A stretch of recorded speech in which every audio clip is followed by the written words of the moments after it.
Olá, eu sou a Sabrina, especialista em segurança de alimentos e estou de volta aqui no blog Food Safety Brasil para continuarmos a falar de higienização na indústria de alimentos.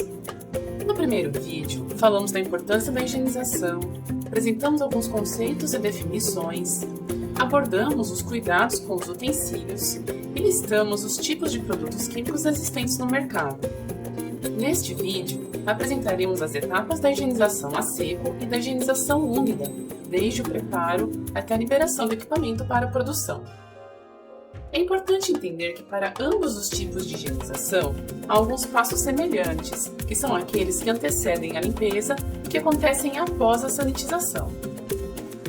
O primeiro passo comum é a preparação para a higienização.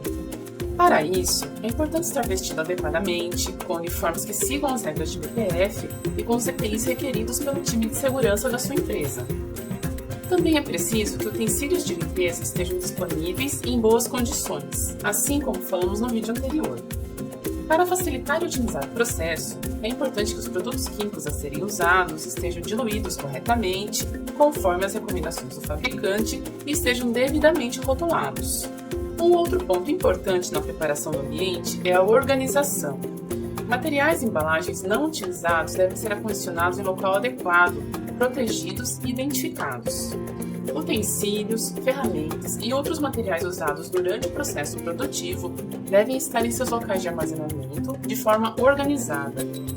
Um outro ponto extremamente importante é realizar os procedimentos de loto, logout e tagout dos equipamentos, antes de iniciar o próximo passo, que é a desmontagem.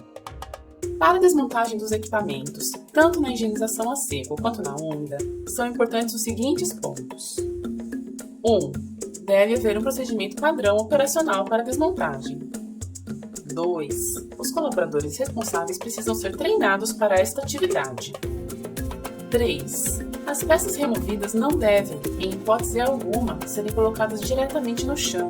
Para que isso não ocorra, é recomendado que haja à disposição dos funcionários um carrinho, um armário ou um pallet com esta finalidade. 4. Peças pequenas devem ser guardadas em recipientes fechados ou saquinhos plásticos, para não se perderem e se tornarem um perigo físico para os alimentos. Aqui cabem outros 3 lembretes muito importantes. Primeiro, peças ainda sujas não devem ser armazenadas em locais onde peças higienizadas são armazenadas. Segundo, os armários, carrinhos, pallets e recipientes usados para o armazenamento das peças limpas precisam ser higienizados antes da utilização.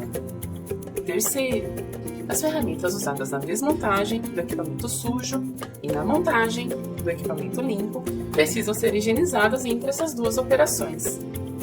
A próxima etapa é a limpeza. Vamos começar pelo processo a seco. Pode parecer estranho não usar água para limpar uma determinada superfície, mas isso pode ser um detalhe fundamental para algumas indústrias, como a de panificação, de café, de chocolate, de grãos ou de qualquer produto em pó. Para estas indústrias, a água é uma vilã que pode acarretar o crescimento microbiano em seus produtos, como, por exemplo, bolores e leveduras e a tão temida salmonela. A etapa de limpeza na higienização a seco é composta por 3 passos. Coleta e descarte das sujidades grosseiras, limpeza detalhada e autoinspeção.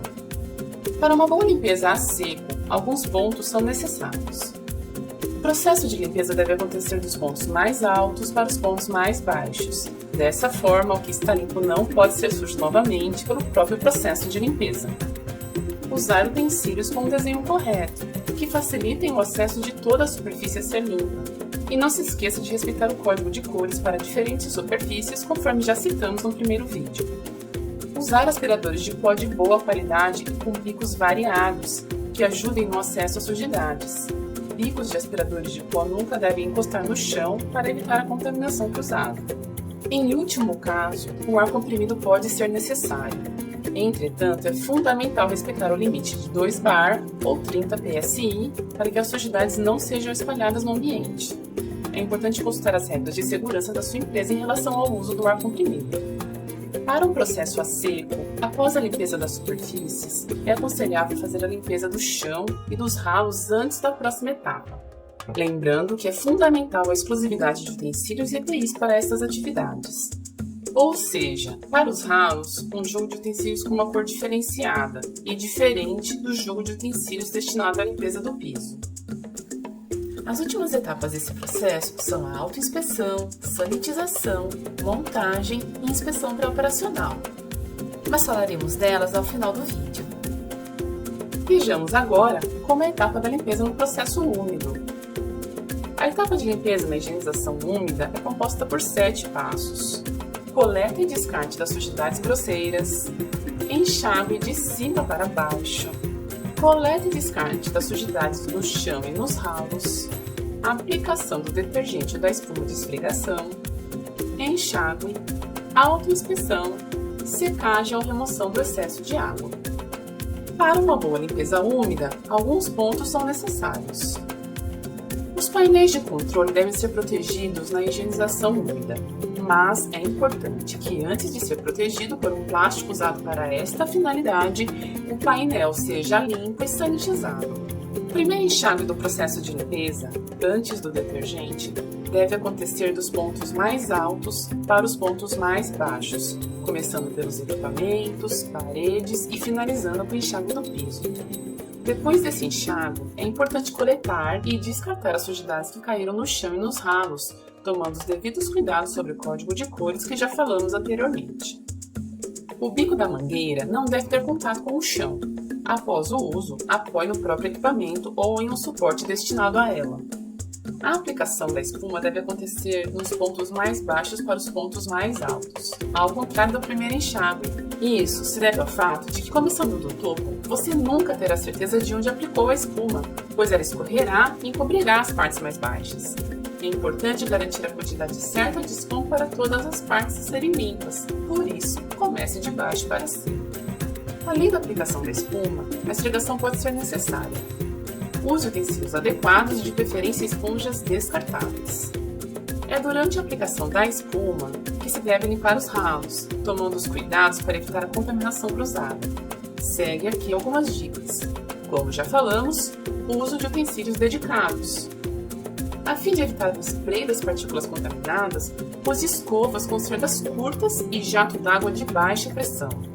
É recomendável ter um funcionário dedicado para esta atividade. Esta atividade deve ser feita na mesma frequência da higienização dos equipamentos. O tempo até o próximo enxágue deve ser suficiente para o produto agir, mas não deixar a espuma secar. Por isso, o dimensionamento de mão de obra para esta atividade é importante. O enxágue final deve seguir a sequência chão, parede e equipamento. A pressão da água do enxágue não deve ser maior do que 10 bar ou 150 psi. A secagem ou remoção do excesso de água deve ser suficiente para evitar poças, condensação, gotejamento ou escorrimento da água. Pode-se utilizar um rodo ou panos descartáveis que não soltem fiapos para esta atividade. Por segurança e manutenção das condições sanitárias, o chão precisa ser completamente seco. A última etapa da limpeza em ambos os processos é a autoinspeção. A autoinspeção é a verificação feita pelo próprio time de limpeza, buscando encontrar falhas e refazer os trechos necessários.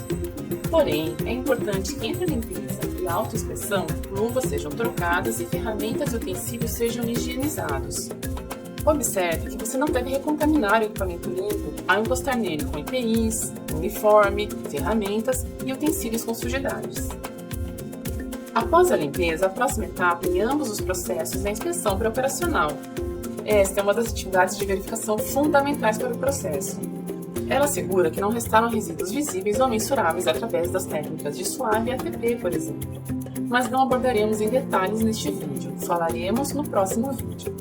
Após a inspeção pré-operacional e das correções aplicadas, caso necessário, é chegada a vez da sanitização ou desinfecção, que tem como foco eliminar contaminações microbiológicas. No processo a seco, geralmente são utilizados sanitizantes à base de álcool aplicados com um pano descartável que não solte fiapos. No processo úmido, sanitizantes podem ser aplicados com borrifadores ou aplicadores que utilizam pressão.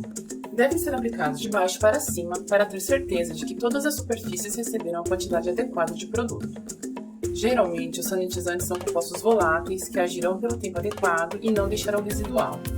Mas é sempre importante seguir as recomendações dos fabricantes em relação à sua aplicação e necessidade ou não de enxágue posterior.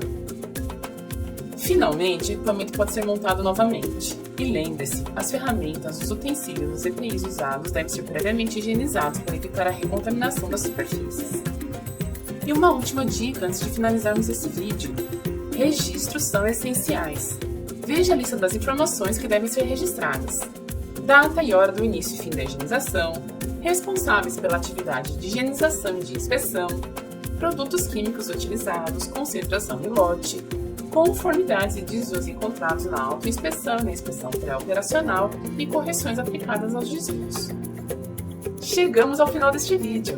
Gostou do conteúdo? Então segue um passo a passo de como ajudar o canal e não perder os próximos vídeos.